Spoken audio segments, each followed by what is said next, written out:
Ukraine में जारी जंग थमती हुई नहीं दिख रही। युद्ध विराम का ऐलान तो हुआ, लेकिन बंदूकें शांत नहीं हुई। और अब जब 30 घंटे ही शांति नहीं रही, तो परमानेंट शांति की बात ही संभव नहीं। जेलेंस्की तो अपनी ताकत और बढ़ाने पर फोकस कर रहे हैं।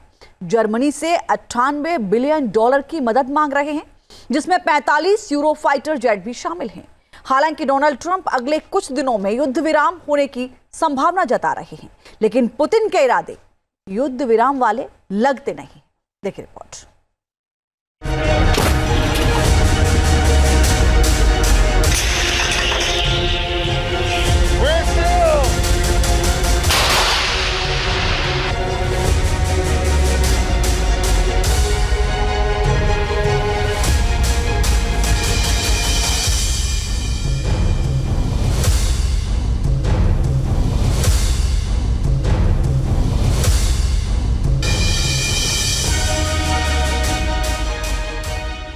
गरजते रहे रूस के फाइटर जेट्स।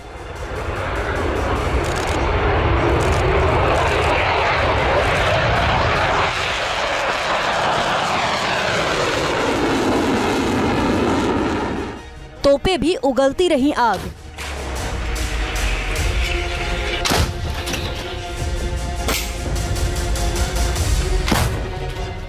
लगातार आ रही गोलियों की आवाज।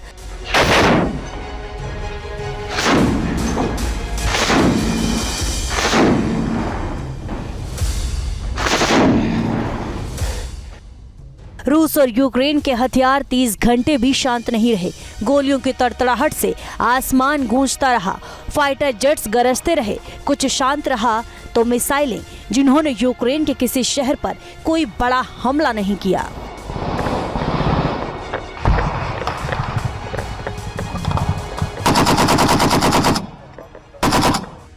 युद्ध विराम में भी हमला, रूस यूक्रेन में जारी घमासान।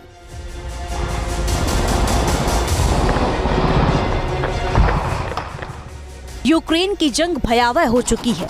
30 घंटे का युद्ध विराम हुआ था, लेकिन पुतिन की सेना ने आरोप लगाया कि यूक्रेन ने युद्ध विराम का पालन नहीं किया, जबकि जेलेंस्की ने कहा कि पुतिन की सेना ने युद्ध विराम नहीं माना।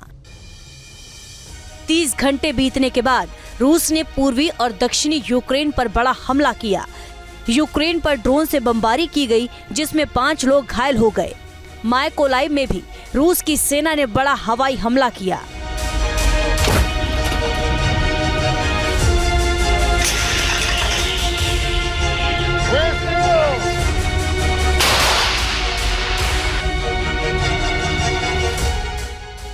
जर्मनी की बढ़ी टेंशन, जेलेंस्की ने मांगे 98 बिलियन। यूक्रेन ने आरोप लगाया कि रूस की तरफ से दोनेस्क के रसद केंद्र प्रोकोवस्क पर हमला किया गया। इस भीषण घमासान के बीच जेलेंस्की के देश ने जर्मनी से भी बड़ी डिमांड कर दी। रूस के हमलों को रोकने में जेलेंस्की लगातार नाकाम साबित हो रहे हैं। यूक्रेन के पास ना तो मिसाइलें बची हैं और ना ही एयर डिफेंस सिस्टम। अब रूस का हर हथियार यूक्रेन में अंदर तक तबाही मचा रहा है।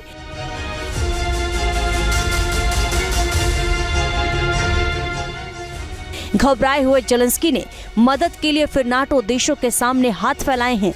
जेलेंस्की ने जर्मनी से बड़ी मदद की मांग की है।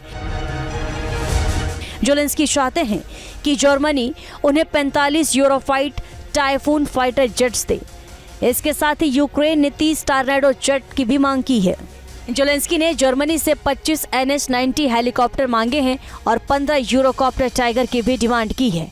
इसके अलावा 100 लेपर्ड 2 टैंक की भी मांग की गई है।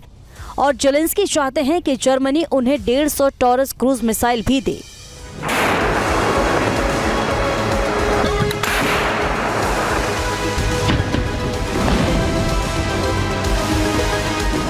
जेलेंस्की ने जर्मनी से 98 बिलियन डॉलर की मदद मांगी है और सीधे जर्मनी के नए बनने वाले चांसलर फ्रेडरिक मर्ज से संपर्क किया है।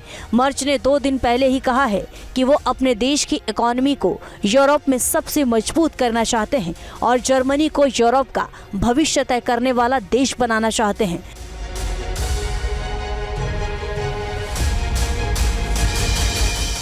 इसके ठीक बाद यूक्रेन का बड़ी मदद की मांग करना मर्ज को भी रास नहीं आ रहा और माना जा रहा है कि 98 बिलियन डॉलर की मदद के लिए जर्मनी तैयार नहीं होगा।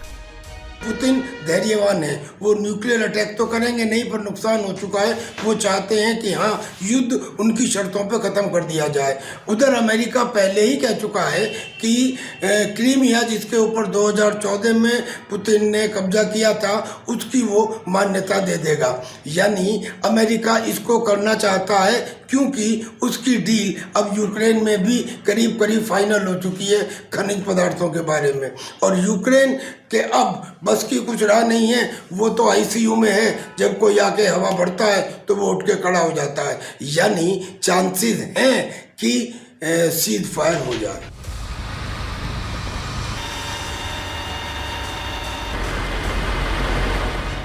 जेलेंस्की तो डरे हुए हैं ही, नाटो देशों को भी रूस से डर लग रहा है।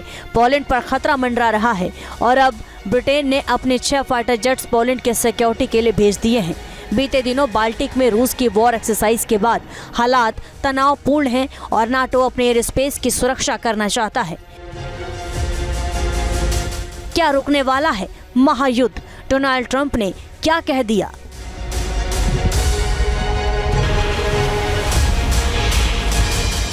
जंग का मैदान और भीषण हो रहा है, लेकिन अमेरिका ने इस जंग को खत्म कराने के संकेत दिए हैं। डोनाल्ड ट्रंप ने ट्रुथ सोशल पर लिखा है कि जंग जल्द ही खत्म हो सकती है। ट्रंप का कहना है, उम्मीद है कि रूस और यूक्रेन इस हफ्ते शांति की डील कर लेंगे। इसके बाद दोनों देश अमेरिका से बिजनेस शुरू कर फिर से तरक्की की राह पर बढ़ना शुरू कर सकेंगे। ट्रंप ने जंग खत्म होने की उम्मीद जताई है, लेकिन युद्ध लड़ रहे दोनों देशों की तरफ से ऐसी कोई बात नहीं कही गई है। जंग खत्म होगी या नहीं, इस पर असमंजस बना हुआ है। जर्मनी के जो नए चांसलर आए हैं, ऐसा लगता है कि जैसे उनमें हिटलर की आत्मा उतर आई हो। वो ये कहते हैं कि पहला विश्व युद्ध, दूसरा विश्व युद्ध जर्मनी ने शुरू किया। वो कहते हैं कि हम कैपेबल हैं, शक्तिशाली हैं, लिहाजा यूरोप के और देशों को हमारा पार्टनर बनना चाहिए। उन्होंने अपनी फौज को 2 लाख बढ़ा लिया है, अपना डिफेंस बजट जीडीपी का 3.5% कर दिया है और 1 लाख ट्रूप वो कह रहे हैं कि हम पोलैंड में और बाल्टिक देशों के लिए डिप्लॉय करेंगे। उनके इन एक्शन से ऐसा लगता है कि जैसे वो यूक्रेन को 98 मिलियन यूरो का फंड देने वाले हैं और वो यूक्रेन के साथ पूरी ताकत के साथ आगे आएंगे।